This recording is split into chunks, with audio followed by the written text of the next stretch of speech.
Dollar dollar dollar, हर तरफ, हर जगह, हर कहीं पर है डॉलर। आखिर क्यों, सोचा है कभी आपने? Hello everyone, in my previous lecture European union I told you that before proceeding further on other international organizations, I would be covering about the dollar, tariffs and sanctions, and also the de-dollarization movement. Because on the basis of logical flow of geopolitical power, where structure precedes usage and usage precedes weaponization, it is strongly needed that I cover following topics first for an in-depth logical understanding forever. And as you all know, we are in no hurry or rush. We want you to understand all the topics with absolute clarity. And for that, whatever I feel you should know for understanding of that particular lecture, I'll certainly make sure that I clear that topic first before proceeding further. And one more honest thing, अगर आप केवल exam के लिए रटना चाहते हैं तो ये चैनल बिल्कुल भी आपके लिए नहीं है। लेकिन अगर आप रियली समझना चाहते हैं, क्लैरिटी चाहते हैं, आप खुद में कॉन्फिडेंस पैदा करना चाहते हैं, तो आगे ज़रूर सुनिए और हमें सब्सक्राइब करिए।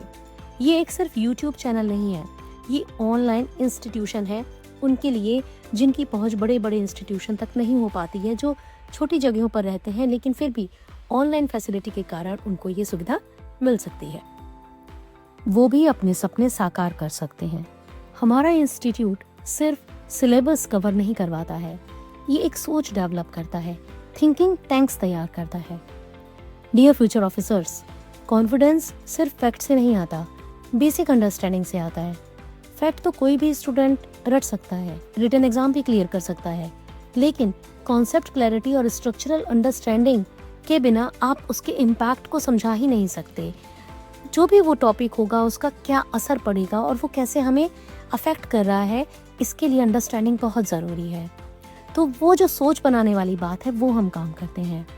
Interview, group discussion, lecture topics सभी आपके तैयार होंगे अगर आप इन लेक्चर्स को अच्छे से समझेंगे। ओके, इंटरव्यूअर क्या टेस्ट करते हैं, वो क्या जानना चाहते हैं कि आपकी थिंकिंग कैसी है, आपकी ओपिनियन क्या है इस टॉपिक के बारे में। क्या प्रेशर में भी आप उस टॉपिक के बारे में अच्छे से बता पा रहे हैं, आप जितना वो टॉपिक आपको खुद क्लियर है, क्या वो दूसरों को भी आप समझा पा रहे हैं, right? So this is what it is. The Vayupankh warriors clarity और कॉन्फिडेंस देते हैं, इसलिए हर वो सब टॉपिक एक्सप्लेन करते हैं जो मेन टॉपिक को समझने के लिए ज़रूरी है, उस पर अपनी पकड़ बनाने के लिए ज़रूरी है। नेटो, यूरोपियन यूनियन, ग्रीनलैंड, ये सारे टॉपिक हमने बहुत डिटेल में आपको बताए हैं और वो आपको और अच्छे से क्लियर हो जाए, इसके लिए हम आपको अब पूरी डॉलर की जर्नी को समझाएंगे। डॉलर ग्लोबल करेंसी कैसे बनी ये बताएंगे। हम आपको बताएंगे कि टैरिफ क्या होते हैं, सैंक्शंस क्या होते हैं। जब इन चीज़ों को आप समझेंगे तो आप इंटरलिंक कर पाएंगे इन सभी टॉपिक्स को और आपकी जियोपॉलिटिक्स को समझने की जो अंडरस्टैंडिंग है वो बहुत अच्छी हो जाएगी, right? So we are going to start firstly with the journey, how the dollar became the universal currency, right? Why first dollar? Because I cannot explain why sanctions work without first establishing why the world uses the dollar, right? So the journey of the dollar is very important to cover before anything. Then comes the weaponization, tariffs and sanctions as geopolitical tools.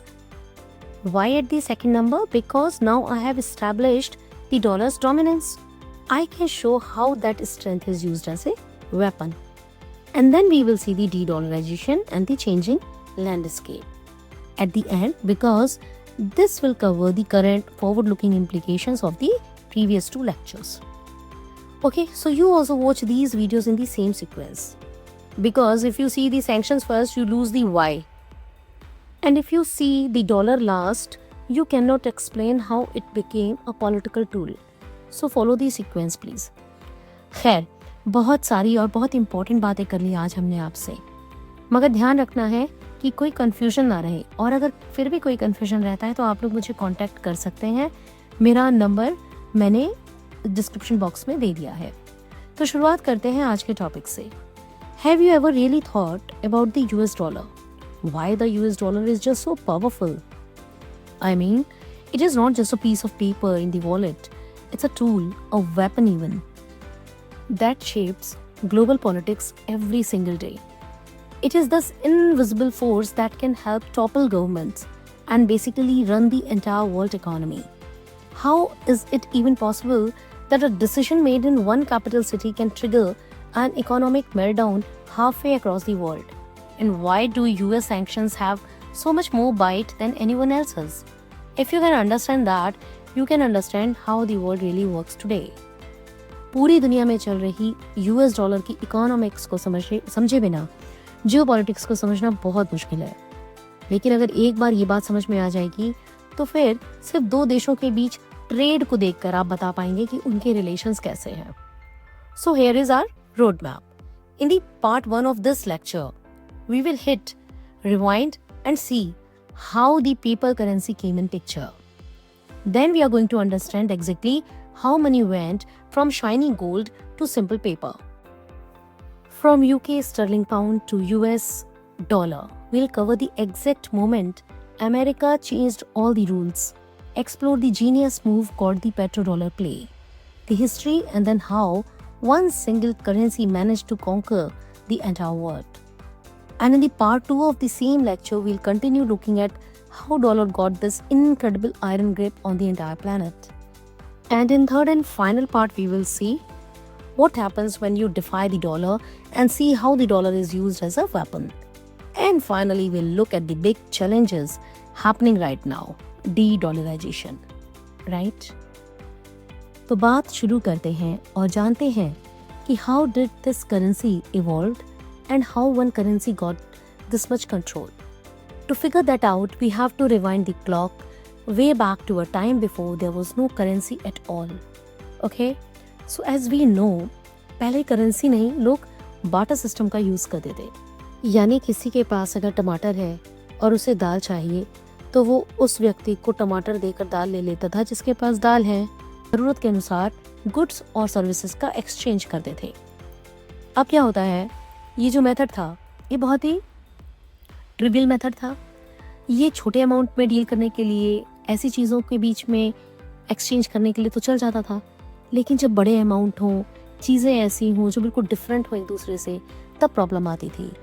और वैसे भी जो ये items हैं, ये perishable items हैं, उनका क्या होगा? पेरिशेबल आइटम्स को आप नॉन पेरिशेबल आइटम से कैसे एक्सचेंज करेंगे? इसलिए लोगों को ये सिस्टम बहुत अच्छा नहीं लग रहा था। ट्रेडिंग में बहुत डिफ़िकल्टी हो रही थी। It was not efficient at all.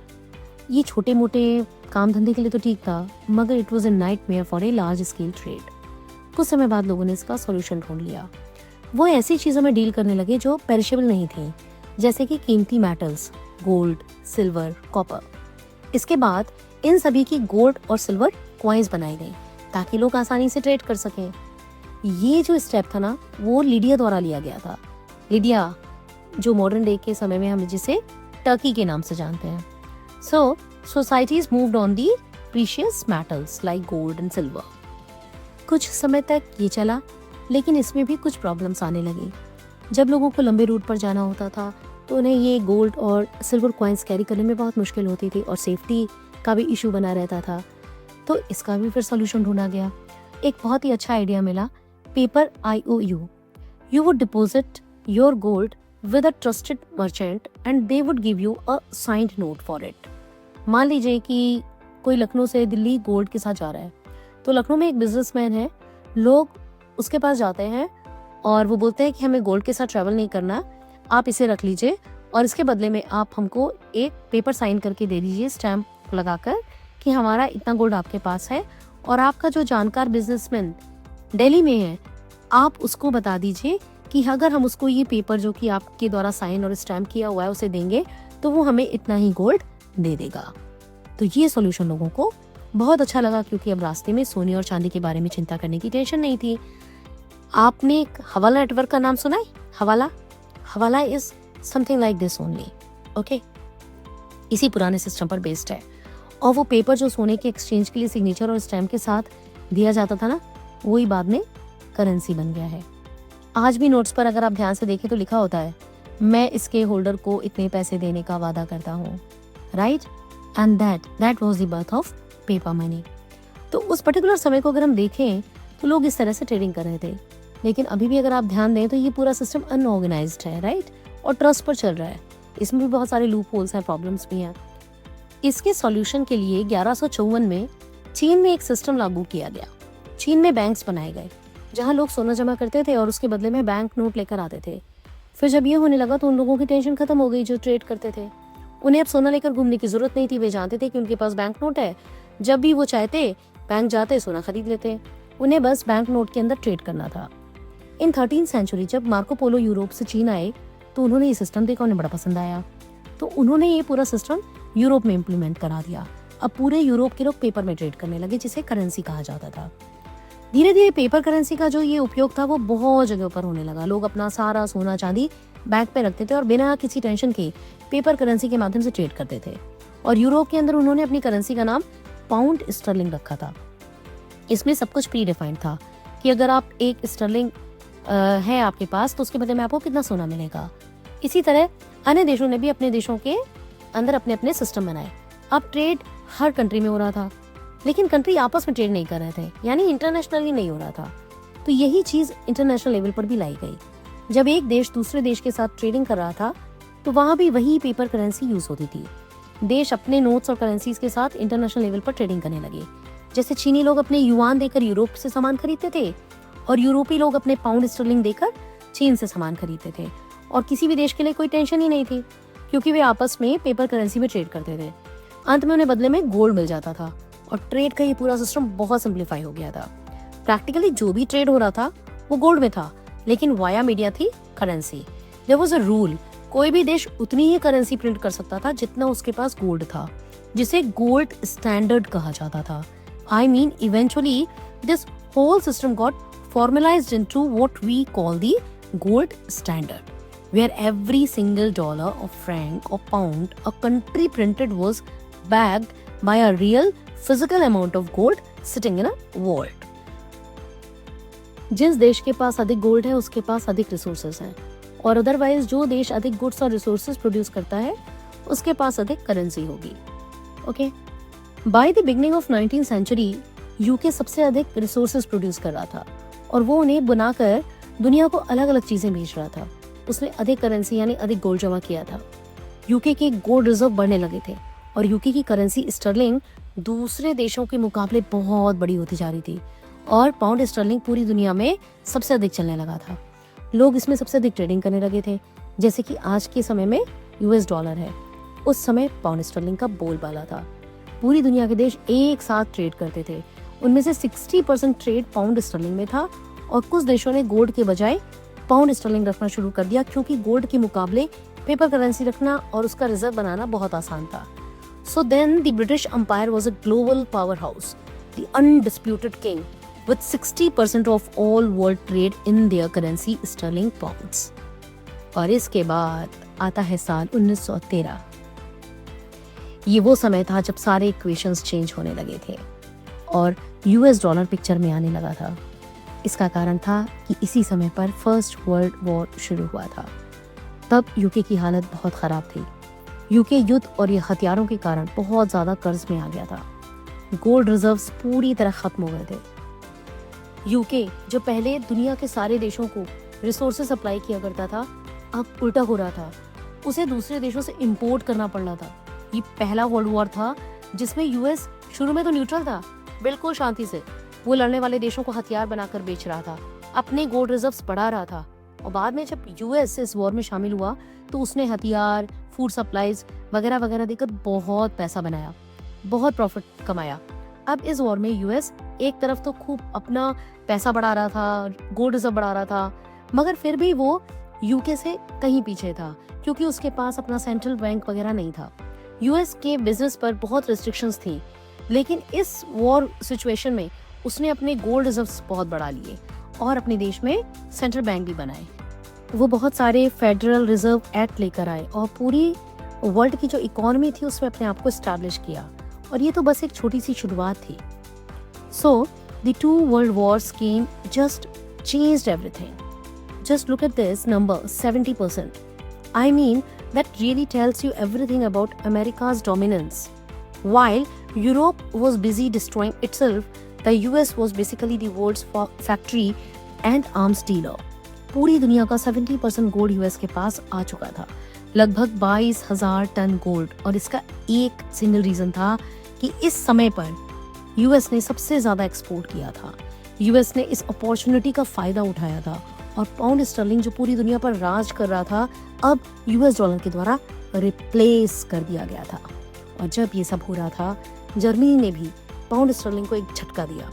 Germany ने क्या किया, यूके का जो स्टर्लिंग पूरी दुनिया में डोमिनेंट था उस समय, उसे खत्म करने के लिए स्टर्लिंग पाउंड के फेक नोट्स बनाना शुरू कर दिया और उन्हें मार्केट में डालना शुरू कर दिया, ताकि सभी देशों और लोगों को इस करेंसी पर से विश्वास ही खत्म हो जाए और लोग स्टर्लिंग पाउंड के रिजर्व्स को भी हटा दें। इससे भी यूके को बहुत नुकसान हुआ, उसे कोई सोल्यूशन ही नहीं दिख रहा था और इसका फायदा मिला यूएस डॉलर को।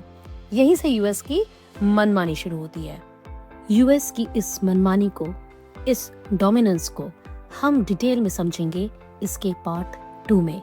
तब तक के लिए आपके लिए क्वेश्चन, आखिर अमेरिका बिग बॉस कैसे बना? जवाब है आपके पास। Keep thinking, keep exploring. Until we meet in the next session. Thank you. Good day.